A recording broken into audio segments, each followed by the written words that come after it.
Hello, everybody. Welcome back to Every Day is Friday. Before we dive in, make sure you remember to subscribe so you never miss an episode. Today, I'm really excited to welcome a real big dog to the podcast, Baylee Steele. He is a 7-foot pro basketball player who has hooped all over the world in places like China, Poland, Japan, and more. But he's just not a beast on the court. He's an entrepreneur, a content creator, and the face of a game-changing coffee brand, Joe 2.0. We're going to talk about what it takes to make it as a pro hooper. Let's get into what it takes to be a big dog. And big dog himself, how you doing? Matthew, man, thank you for having me. And for the listeners who may not be familiar with your line of work yet, can you give us a little rundown of who you are and what you do? Yeah, man. My name is Baylee Steele. Go by B. We're in a transition to Baylee Steele. I just got married a few days ago, so I'm going to change the name with it as well. But yeah, I played basketball. I've been playing pro for the last 5 years, half a decade now. And a year ago, I decided to start documenting my journey, and I'm just trying to be the voice for hoopers, whether it's to be that inspiration for the next generation coming up or just to kind of show what really goes on behind the scenes of overseas basketball. A lot of people don't really know that there's other leagues and that you can play pro outside of the NBA. But yeah, basketball player at heart and starting on my content journey for the last year. Yeah, I've been following you for quite a while now, and congratulations on getting married as well. And I want to get to dive into having a relationship and being a pro basketball player as well a little bit in the podcast. And it's always fascinating to hear the why behind someone's passions, And how did your basketball journey begin? So I grew up playing baseball. That was the sport I played from when I was 3-4 years old, and I always had that goal to play professional baseball, playing the MLB.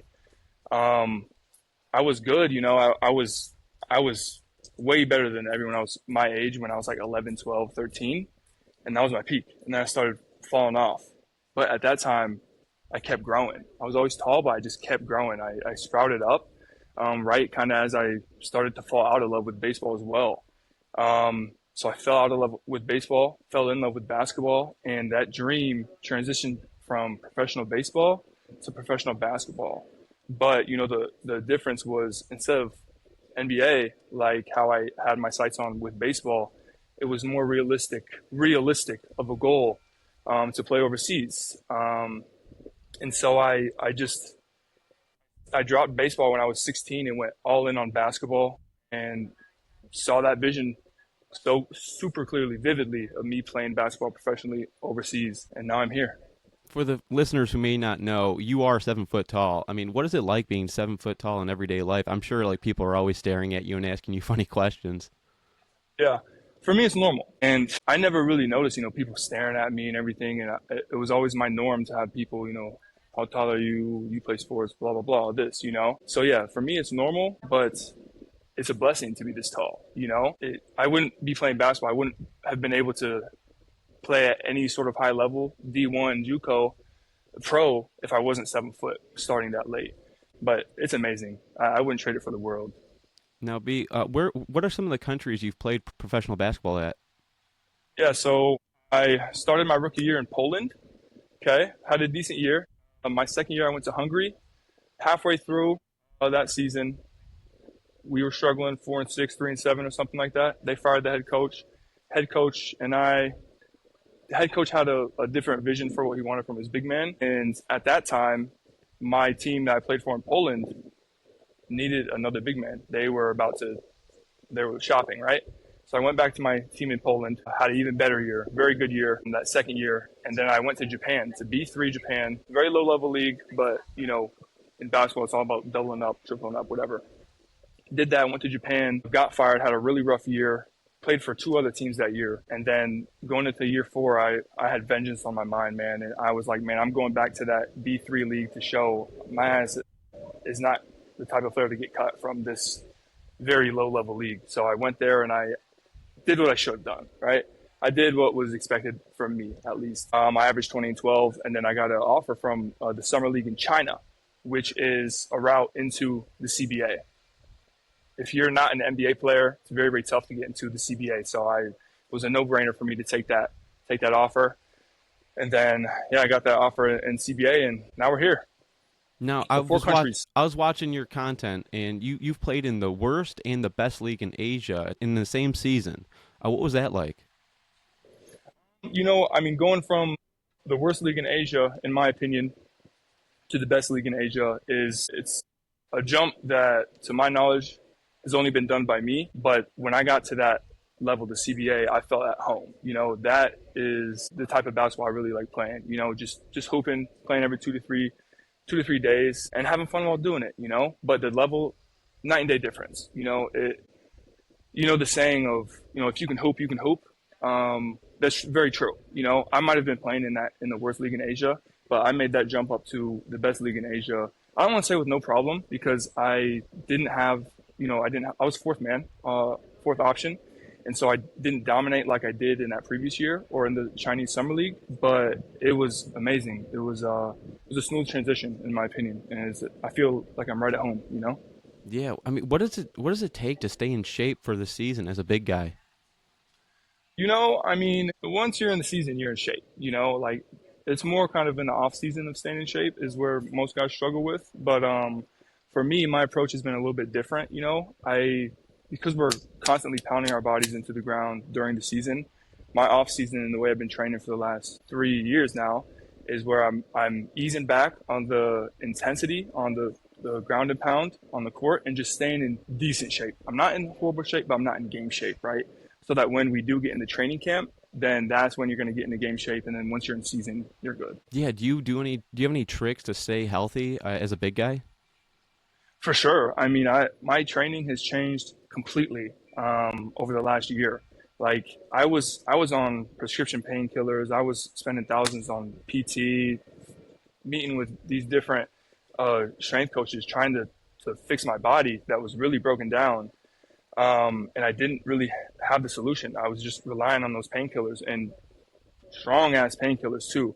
When those started wearing off, I knew I had to find a solution. And so I actually met my former business partner, actually, Dennis Clifford, who has a completely different approach to taking care of your body. And basically, by rebuilding your body from the ground up, then that will take all of the pain away that I was experiencing, like my knees, hips, back, right?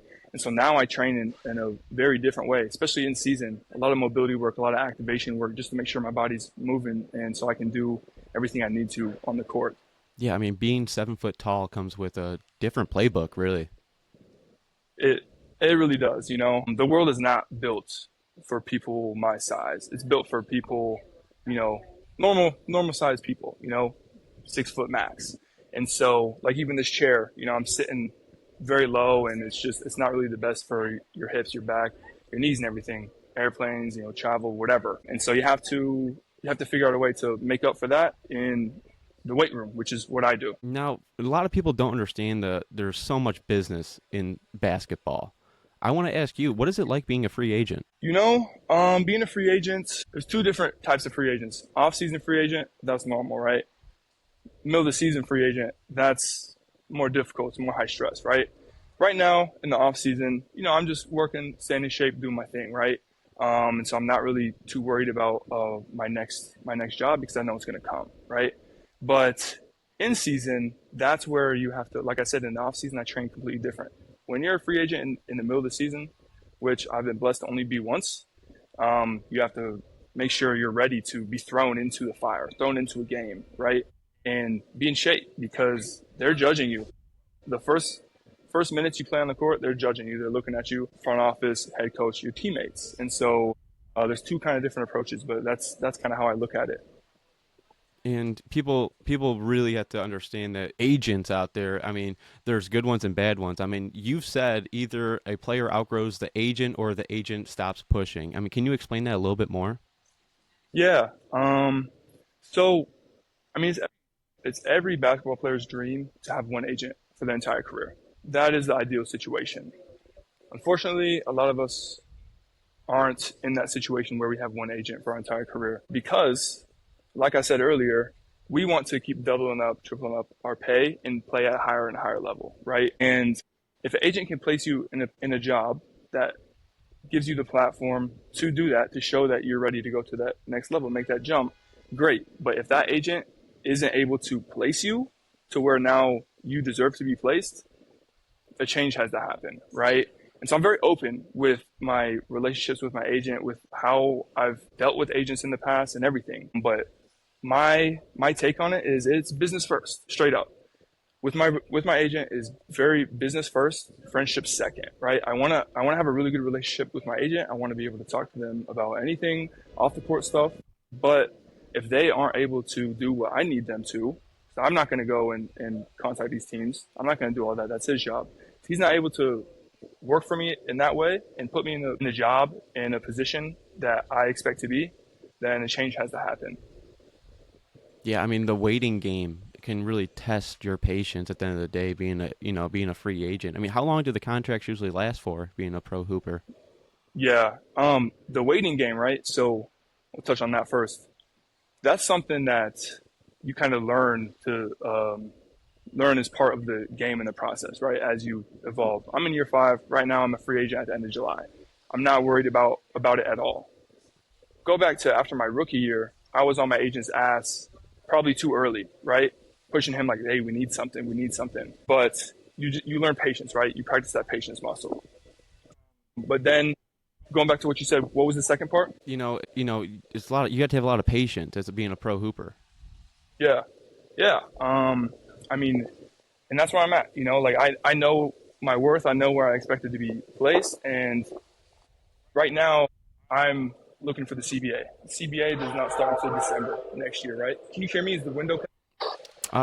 I can hear you pretty good right now. And now we got this train. I heard the train for half a second there. That's what it's like in Miami, right? The bright line's right here. 1 second, it's passing. Okay. But yeah, it can be difficult, right? Because right now I'm in a position where I know the league that I want to play in, that I will play in, is starting probably the latest out of all the leagues in the world, right? But watching other players get signed can be difficult. It can be like, damn, like how come I don't have this offer? But at the end of the day, like we talked about, patience is what you need in order to not drive yourself insane. There is so much more about being a pro hooper. I mean, what is it like when teammates are fighting for the same job? Yeah. The way I see it is, of course you want to have good camaraderie with your teammates. You want to have good chemistry and everything. But at the end of the day, we are all fighting for those same minutes, especially if there's other bigs. The way I look at them straight up is you are my competition, right? We are fighting for the same minutes on the floor. And so, yeah, I want to be boys and everything, but at the end of the day, we're going at each other in practice, and whoever coach thinks is the better of the two, or the three in some cases, that's who's going to play.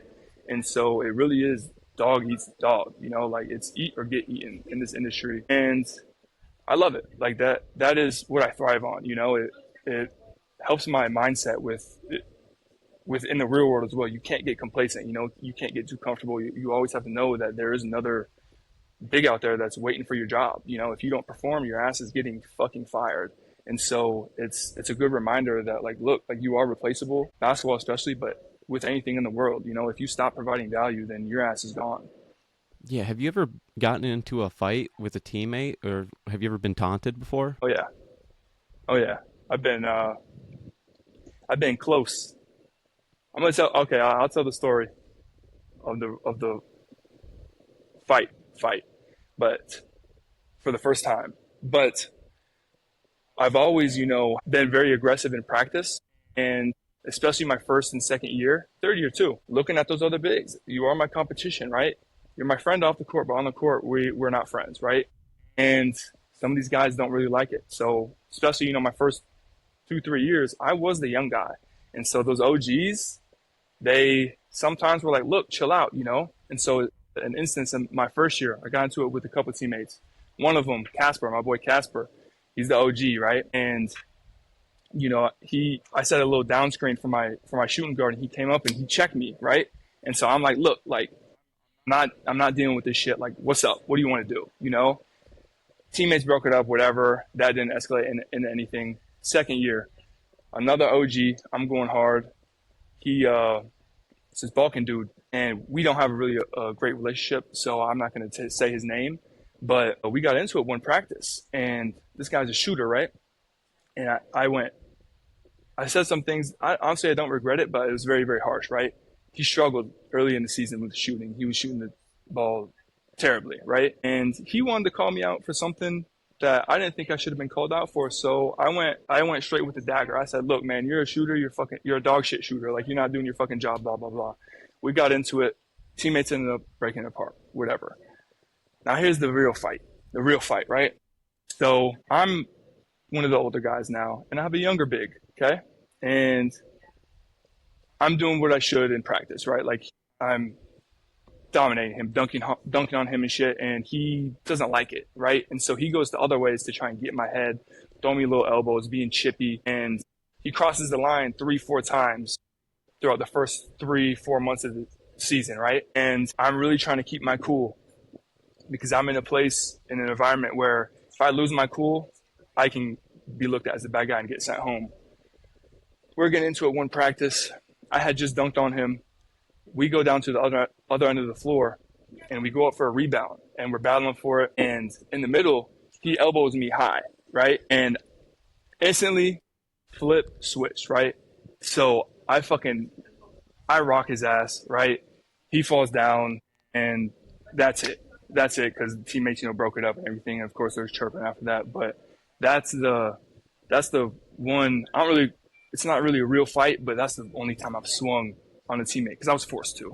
But I love it. Being in that competitive environment, with those other guys is really fun. Like I said, it translates to the real world because you are competing with each other. Like on the court, you're competing for your playing time, and that's how you find success. In the real world, if you have a service that you provide and another person provides better service or more value, you're losing out. And so it really taught me that, like, you're really competing against each other, and I really love it, man. It's fun. That makes a lot of sense. And what made you want to start sharing your basketball journey online? Trey Dressel. I'm not sure if you know of him, but I saw his videos start popping up on my timeline on Instagram. And at first, I'm not going to lie, I was like, who is this kid? Like before the social media era, when people first started posting on social media, I was always like, fuck that. Like, work in silence. Like, what are you doing? Like, you're just looking for attention.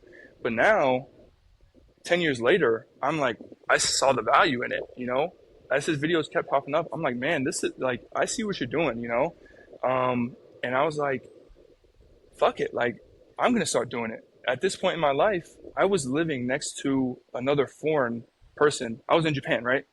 And there's this Jamaican woman that lived next to me, and she was walking past me on the street, late night, after dinner or whatever. I was like, well, what's up? Because Japan is 99% Japanese people, And so I'm like, foreigners got to stick together. So I said, what's up? Like, what are you doing? What are you doing here? And we became friends. Turns out she is an influencer. She's a makeup influencer on Instagram and YouTube. And she's telling me, like, B, post, like so many people would listen to what you have to say, like your unique experience in life. And so honestly, the mix between Trey and Sumi, if it wasn't for that, I would never post. But then I got to China, right? A few months later, and I found myself scrolling like more than ever. I had so much free time, and I saw this video. It was from this kid, 10-year-old kid, right? And his message was, man, what are you doing scrolling right now, consuming content? There's two types of people in the world on social media. There's creators and consumers. Like, which one are you? Why are you still being a consumer? Go out and create content. And since that day, I just started and never stopped, And so that was like the turning point for me, where I was just like, fuck it, I'm just gonna be myself on social media, share my story, share my experience, and if people listen, they can listen. Yeah, not every athlete turns the camera around and tells the story, and being a content creator is so valuable in this day and age. And that's why I do consulting nowadays. I help people start their own brands and stuff like that. And talking about brands, I want to talk to you about your partnership with Joe 2.0 Coffee. Can you tell me a little bit about it? Yeah. I mean, like you said, like there's so many opportunities that come up with social media, and I really saw the value of it when I got fired in November of 24, right? And I posted about it, and that post went viral. And because of what was on my social media, you could tell I'm decent at this game. The offers that I got from coaches, directly from teams, was a real eye-opener to me. And I was like, oh shit, like there might be a new route of how to get jobs, And so that's the basketball side of it. Off the court, if you can create an audience, if you can build a real connection with your audience, not by doing all the flashy shit that was cool on social media, 4 or 5 years ago, by being real and authentic, brands want to work with those people. And when I moved out here to Miami, Fort Lauderdale, I made the video about it, moving to Miami. And Pico, the founder of Joe 2.0, saw it. He was like, hey, man, you drink coffee? First DM, do you drink coffee? Yeah, every morning.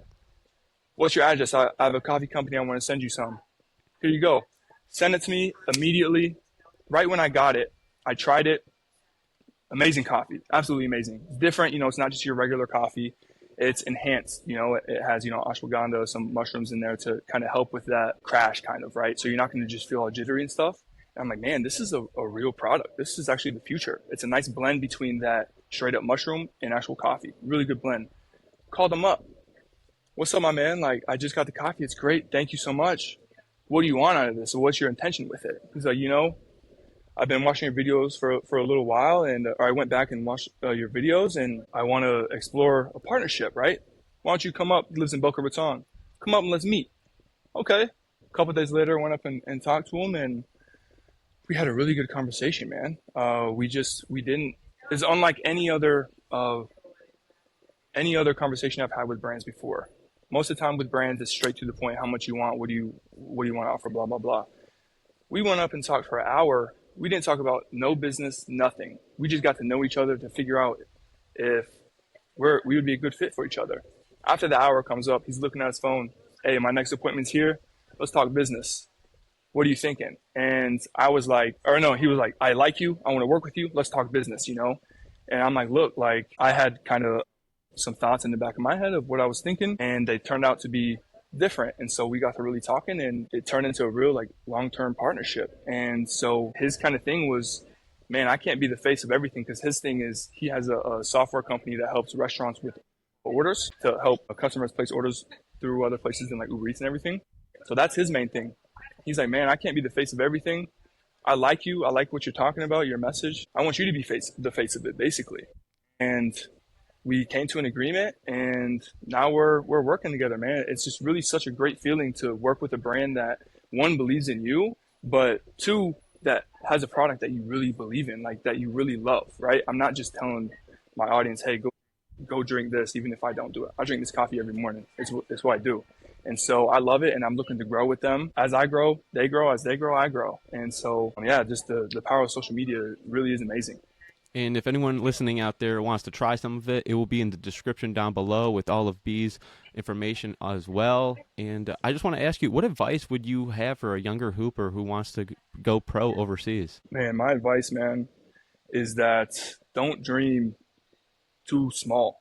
That was my biggest mistake, man. And I have goosebumps talking about this, because I don't want to call it a mistake, but a learning lesson, right? So like we talked about earlier, I set that goal of playing professional basketball overseas because it was realistic, right? And now that I'm in a position where I have achieved everything that I could ever dream of, now I'm thinking like, what if, man? What if I would have dreamt of the NBA? What if I would have saw it as clearly as I did me playing over here? In my mind, there was no question I was going to play basketball overseas when I had no right to. I was a baby draft, uncoordinated as fuck, tiny, like no muscle on me, but I worked my fucking ass off to get there, right? With that goal, with that vivid vision, you naturally backtrack. Okay, what do I have to do to get there? And so my message really is to do not set realistic goals. Dream for the fucking stars. Like, dream for the stars, aim for the stars, and land on the moon, Because the feeling of once you accomplish everything that you set out to, that gap of what if, it really fucking sucks, man. And so that's just my biggest learning lesson for the future. But yeah, don't set realistic goals. Set unrealistic goals and work your fucking ass off to go achieve them. Yeah, what is it like leaving your friends and family when you go overseas to play professional basketball? It's different for sure. I played at 4 schools in college. And the way I was kind of looking at that is I was preparing myself for when I play overseas, because it's not like you're signing 3-4 year deals, right? You're going to move every year, most of the time. And so I was semi-prepared, but nothing can prepare you for going overseas, getting picked up by a team and getting dropped off in your apartment all alone where you know nobody, right? It's tough at first, but the biggest thing is you just have to figure out what to do with your time because now you don't have school, you don't have anything else. Your job is basketball and you can't do that 16 hours of the day, right? So being able to figure out what to fill your free time with in a productive way, not just playing a game or whatever, scrolling on social media, really has helped me a lot. Yeah, you played college basketball at Eastern Michigan University. What was it like playing there? I'm from Michigan. How are you? Where are you from? I don't want to say online, but I'll. Okay. Yeah. Eastern Michigan, it was a blessing. They believed in me when honestly I wasn't a D1 player at that point in time. I was just tall. I was 7 foot tall, and I had a crazy work ethic, But I was trash. I didn't know the game. I didn't see the court at all. I was just out there running around with like a chicken with his head cut off. But it was really good. It was a really good experience for me. It showed me like that next level of players. We had another big on our team, James Thompson, who's an NBA prospect, right? So every day we had NBA teams in the gym, and it just showed me like there's a gap that I have to fill, right, in order to achieve what I want to in this game. And yeah, I mean, I wouldn't be who I am, this type of player or person, if I did not go to Eastern Michigan. I have to ask you, what's one of the biggest lessons you have from playing basketball from around the world? The biggest lesson, man, honestly, is that people don't realize how blessed we are in the States to have the facilities we have, to have the resources, to have everything that we have that's normalized like this. Like, come on, man. Like, this is ridiculous. In the countries I played, it's not if you want to do something other than 9 to 5, you're looked down on. Like, what are you doing? Go be normal, right? And here in the States, it's normalized, right? Go for it. Go get it. People root for you. Overseas, you don't really have that type of support, right? Basketball, facilities in the States, 10 times better.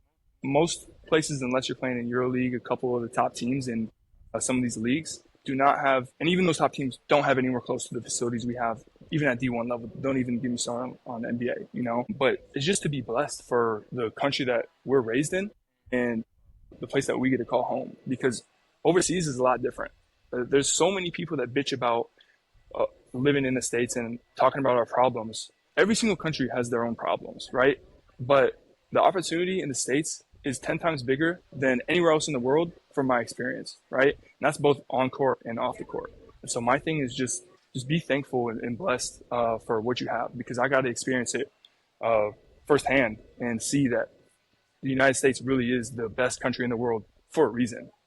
Yeah, what was it like playing in countries like Poland with the fans? Are they different than the United States? Oh yeah, fans for sure are different. They're wild, man. I didn't get to experience like the peak of fans in Europe, but man, they are very caring. Let's just say that they care about the team a lot, and they're going to show you in the stands, right? They're going to let you hear it when you're winning. They're going to let you hear it when you're losing, right?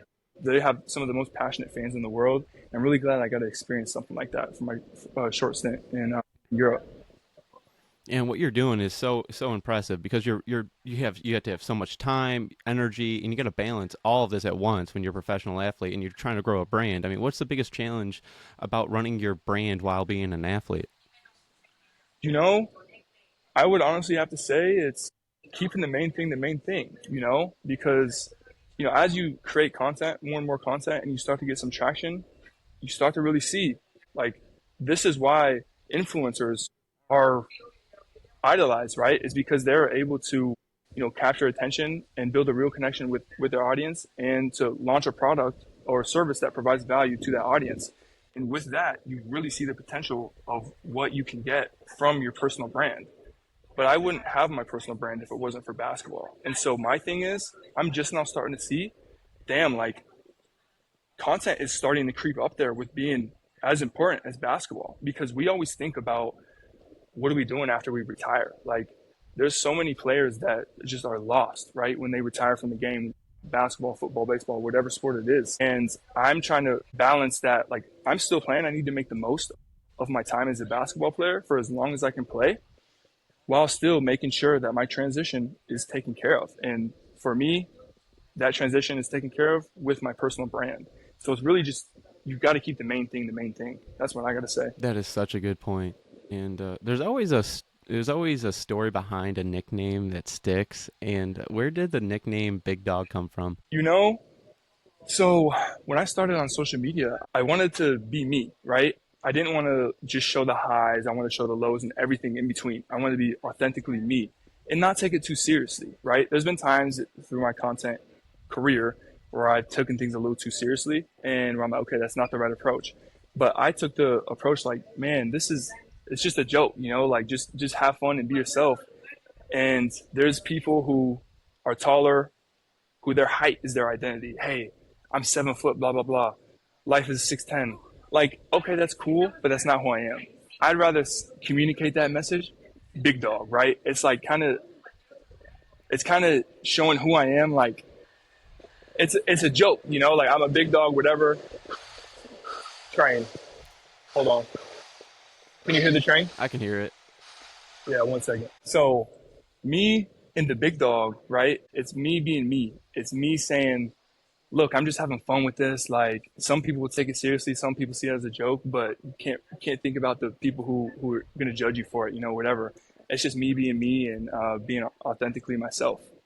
I love it personally. It makes your brand stick out a little bit more. And, Yeah. This is the Friday mindset part of the show. I want to dive into your journey, your mindset, and the moments that shaped you. What has been the best piece of advice you've ever received? The best piece of advice I've ever received. I'm going to have to go with basketball with this one.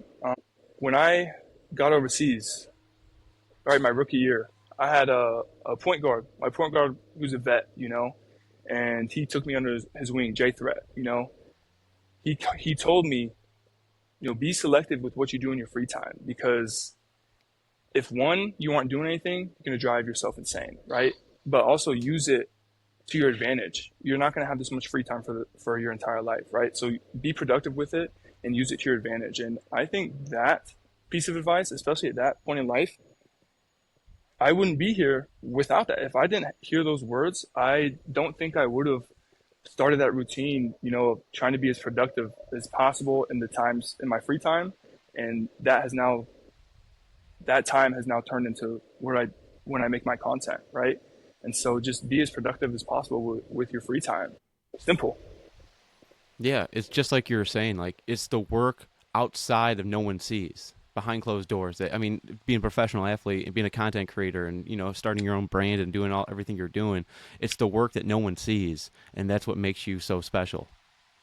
Yeah, exactly. Like at the end of the day, people only see what I choose to let you see straight up, right?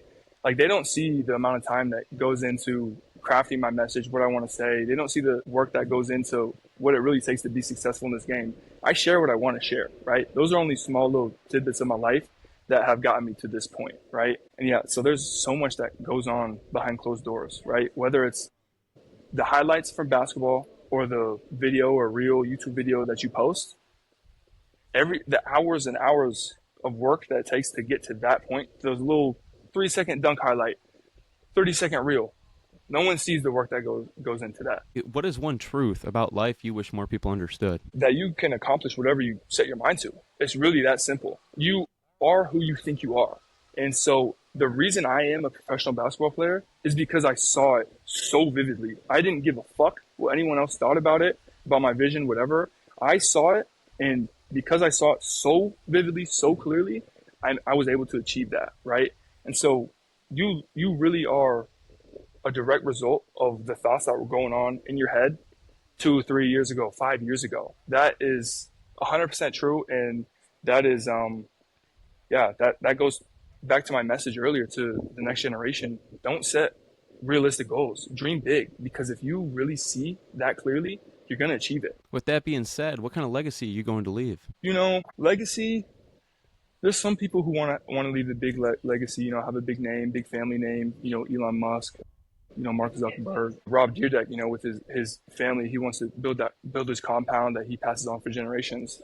The thing I really want to be known for is just that I'm authentic, and I was never not myself, right? I always want to be me. And my biggest thing, my biggest value is family, right? Because of my upbringing, I have a very big value on family, and I want to create for my children and my children's children, what I was not able to have, right?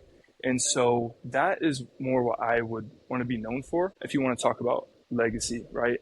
I'm not so interested to, build a company and take it public. I'm not so interested to do the Rob Dyrdek method, I just want to be known for me. Because, at the end of the day, people are going to forget, whether it's a year from after you leave this earth, 100 years, 1,000 years, everyone will forget. So I try not to really think too much about that.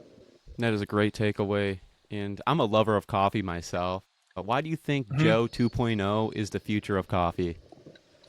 It's the future of coffee, man, because it takes what other companies that were trying to do with the mushroom, like straight up mushroom coffee and everything, and having it have the cognitive effects that you get, from these mushrooms, like Mudwater is who I'm talking about. But you also get the stimulation from the caffeine, right? But it's not that overload of stimulation. It's a really good balance to where you don't feel like you have to cap it at 1 cup, 2 cups, whatever. Like, I really think it's just a matter of time until these other coffee brands are gonna, Lavazza, Folgers, whoever, are gonna start having a second line of enhanced coffee like Joe 2.0. And I mean, I've just seen how good I feel from drinking it and how it's an elevated product, right? Like I drank Lavazza before. That was my thing. Italy, Italian coffee, love it, right? I got onto Joe 2.0 and I had like still some leftover Lavazza. I said, you know what? Let me go back and try it. Let me cheat on Joe 2.0 real quick. Try Lavazza again just to kind of compare. And I tried it and I was like, man, this doesn't even compare. Like Joe 2.0 is such a superior product and it tastes better. I feel so much better from drinking it. And so honestly, it's just a matter of time until every coffee brand starts doing what we do. Coffee is a great thing in this world. I love it. And keep doing what you're doing because I think coffee is going to be here to stay. And I want to ask you, I mean, the show is called Every Day is Friday, and Friday has a special energy, whether it's freedom, excitement, or just feeling of accomplishment after a long week. B, I want to hear from you. What does Friday mean to you? Friday, for me, most people think about Friday as like that's the day they're looking forward to because it's the weekend, right? I really like the Every Day is Friday concept because I want to wake up every day and look forward to my day. And that's how I have been feeling for the last, 3-4 years of my life when you really start to, think about this. You don't want to get too philosophical. But I think it's just about waking up in the morning and being excited for the day. Not dreading, not putting yourself in a position where you have to do something that you're forced to do that you don't like to do, right? Being in control of your day, of your future and everything. That's kind of what it means to me. And that's what I see. That's what I take away from it. Every Day is Friday is about bringing that energy into everyday life. I love that definition. That's right. And this is your chance to lead the listeners with something powerful. Is there anything else you want to share? Look, man, like my message that I want to share is we've already talked about it, but do not set realistic goals. Aim for the fucking stars and you're going to land on the moon. You will be able to achieve whatever you see. If you see that vision very, very clearly, you can accomplish whatever you set your mind to. And so that is my message, really, through and through. It's very simple, but so powerful. And so just really see yourself in 5-10 years, have that long-term time horizon about where you want to be, and always try to be that better version of yourself day after day. And you can accomplish whatever you set your mind to. Honestly, truly, I'm a representation of it. Like I seriously do not have any reason to be in the position I am today. It's only because I saw that vision so clearly that I am here. I'm right there with you. I just press record.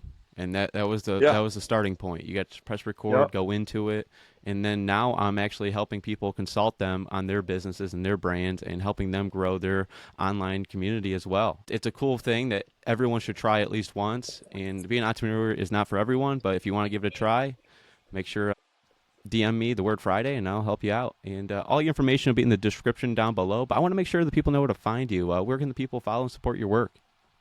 Yeah, I appreciate it. I'm just on Instagram, Baylee Steele _. I'm sure you'll have my name up here, but simple. That's where I'm active at. And I know listeners got a lot of value out of this. It's been an awesome conversation. I appreciate you being here, and I thank you. No, thank you, man. It was fun. Thanks for having me. We've been talking about it for honestly a long time actually. So I'm happy that we finally got able to find some time to sit down and chat. Yeah, I'm a basketball player myself. I was looking forward to this podcast for a very long time with you, and I'm happy we got it. We got it in. Yep. Again, thanks for having me, my man. You know I appreciate you. You know it. To everyone listening, stay tuned for more amazing stories on Every Day is Friday. If you enjoyed this, make sure you follow, share, and keep that Every Day is Friday mindset going. Stay inspired and make every day feel like Friday. Until next time, everybody.